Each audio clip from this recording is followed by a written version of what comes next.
Hello guys! Hello! Parang nananaba ang lola nyo. Charot. Guys, good morning. Magandang araw. Magandang buhay sa ating lahat. Pagpalain tayo ni Lord. Kung saan sulok man kayo ng mundo, ingatan kayo ni God. Guys, gawa na naman ng video na tips lang ito or ibahagi ko lang sa inyo kung ano yung ginagawa ko. Doon ito sa mga nagsisimula ng mga baguhan na gustong pasukin ang isang pagiging content creator or isang vlogger. Wow, vlogger na talaga, charot. Guys, kung gusto nyong pasukin itong isang pagiging content creator, guys, i-motivate nyo muna yung sarili nyo bago nyo hingin yung tiwala ng mga kasamahan natin dito sa pagiging isang content creator. Hindi po ganun kadali ang pagiging isang content creator. Ito po ay naranasan ko sa akin. Nung una, nagtataka ako, sumasama yung loob ko. Bakit walang nanonood? Walang naniniwala sa akin? Ano ba ang dapat kong gawin? Paano ako kikita? At ito yung unang-una kong sasabihin sa inyo, huwag nyo munang iisipin yung kikitain nyo. Unahin nyo, i-motivate yung sarili nyo. Alam nyo kung ano yung motivate na sinasabi ko. Unahin nyo pagkatiwalaan yung sarili nyo bago nyo hingin yung tiwala doon sa mga kasamahan nyo dito. Kasi once na wala ka rin tiwala sa sarili mo, bakit mo hihingin sa iba yung tiwala nila? Kung ikaw mismo sa sarili mo wala kang tiwala, di ba?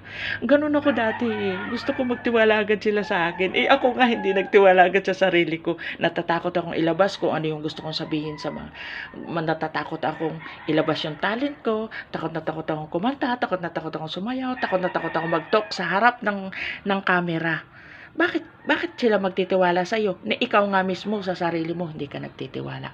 Guys, i-motivate mo yung sarili mo. Huwag mong hingin agad sa kanila. Ikaw mismo, pagkatiwalaan mo muna yung sarili mo. Mahalin mo muna. Kung ano yung talent na mayroon ka, kung ano yung kaya mong gawin, mahalin mo muna bago mahingin sa iba. Guys, unang-una, huwag ka ma-stress. Huwag mong hingin muna kung ano yung na ikaw ay umangat agad angat agad ng mga kasamahan natin ng mga big content creator. Alam ko magtataka ka, bakit ako magtitiwala sa iyo? Bakit mo hihingin agad yung tiwala mo sa amin? Ikaw nga mismo wala kang tiwala sa sarili mo. Yes. Kaya ngayon, congrats sa iyo. Kung na-motivate mo na yung sarili mo, kung pinagkatiwalaan mo na agad yung sarili mo, congrats and good luck. Malayo yung mararating mo. Mas marami yung matutulungan mo once na nagtiwala ka sa sarili mo. Guys, love you. And doon sa lahat na nagtitiwala sa akin, pagkatiwalaan nyo rin muna yung sarili nyo bago nyo hingin yung tiwala ng iba. Promise. Malayo mararating natin, anuman kahirap, anuman ang struggle na mangyari once na nagtiwala ka sa sarili mo. Kaya mo nang lampasan yan. Promise. Hindi ka na may stress, relax lang. Ganun lang dapat.